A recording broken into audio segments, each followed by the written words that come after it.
asalaamu calaykum waraxmatullaahi wabarakaatu. kusoo dhowaada aiba t v. inta badan ardaydu waxay ku bixiyaan wakhtigooda waxbarasho waxaynay geliyaan wakhtigooda 100% marka ay baranayaan, laakiin marka imtixaanka lagu guda jiro waxay ilaawaan inta badan waxyaalihii ay soo barteen. si aad u jabiso ilowshaha, hilmaamida iyo inaad xasuusato arday ahaan wax walba oo aad soo akhriday ama aad soo baratay, waxaan baran doonaa maanta 5 talo oo awood leh si aad u xasuusato wax kaste oo aad baratay. marka aynu bilaabano. talada koowaad, saacadda tamaandhada ama yaanyada Talyaaniga. qaabka farsamada Pomodoro. qaabkan waa hab aad waxtar u leh si loo yareeyo mashquulitaanka korna loogu qaado wax soo saarka. habkan waa in aad wax ku barataa muddo dhan 25 ilaa 30 daqiiqo oo aad nasato 5 daqiiqo kadib marka aad dhammaysid casharka.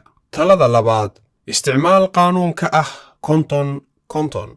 sharciga 50-50 waa hab aad waxtar u leh oo lagu jabiyo dhibaatooyinka iloobitaanka.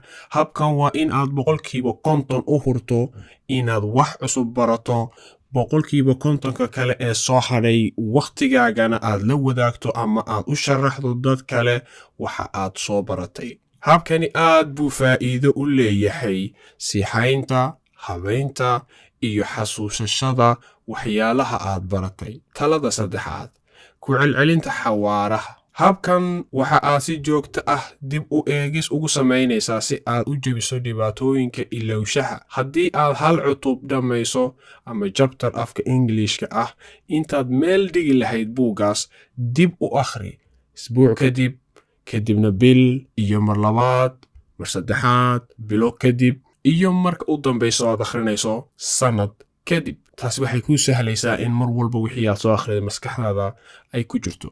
talada afaraad, baro ama akhriso hurdada ka hor inta aanad seexan.